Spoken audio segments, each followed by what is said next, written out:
हर हर महादेव। श्री मल्लिकार्जुन आंध्र प्रदेश में कृष्णा नदी के तट पर दक्षिण का कैलाश कहे जाने वाले श्रीशैल पर्वत पर श्री मल्लिकार्जुन ज्योतिर्लिंग स्थित है।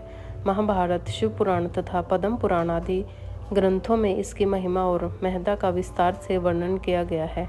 एक समय की बात है, भगवान शंकर जी के दोनों पुत्र श्री गणेश और श्री कार्तिकेय स्वामी विवाह के लिए परस्पर झगड़ने लगे। प्रत्येक का आग्रह था कि पहले मेरा विवाह किया जाए।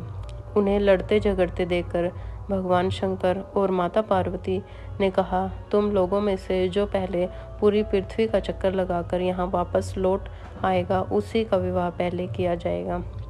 माता पिता की यह बात सुनकर श्री कार्तिकेय स्वामी तो अपने वाहन मयूर पर विराजित हो तुरंत पृथ्वी प्रदक्षिणा के लिए दौड़ पड़े।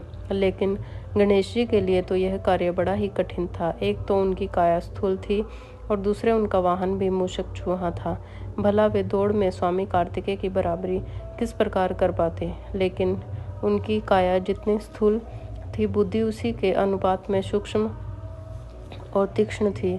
उन्होंने अविलंब पृथ्वी के परिक्रमा का एक सुगम उपाय खोजा और सामने बैठे माता पिता का पूजन करने के पश्चात उनकी 7 प्रदक्षिणाएं करके उन्होंने पृथ्वी प्रदक्षिणा का कार्य पूरा कर लिया। पूरी पृथ्वी का चक्कर लगाकर स्वामी कार्तिकेय जब लौटे, तब गणेश जी का रिद्धि और सिद्धि के नाम से 2 कन्याओं के साथ विवाह हो चुका था और उन्हें क्षेम तथा लाभ नामक 2 पुत्र भी प्राप्त हो चुके थे।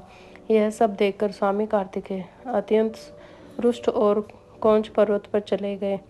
माता पार्वती वहां उन्हें मनाने पहुंची। पीछे शंकर भगवान वहां पहुंचकर ज्योतिर्लिंग के रूप में प्रकट हुए और तब से मल्लिकार्जुन ज्योतिर्लिंग के नाम से विख्यात हुए।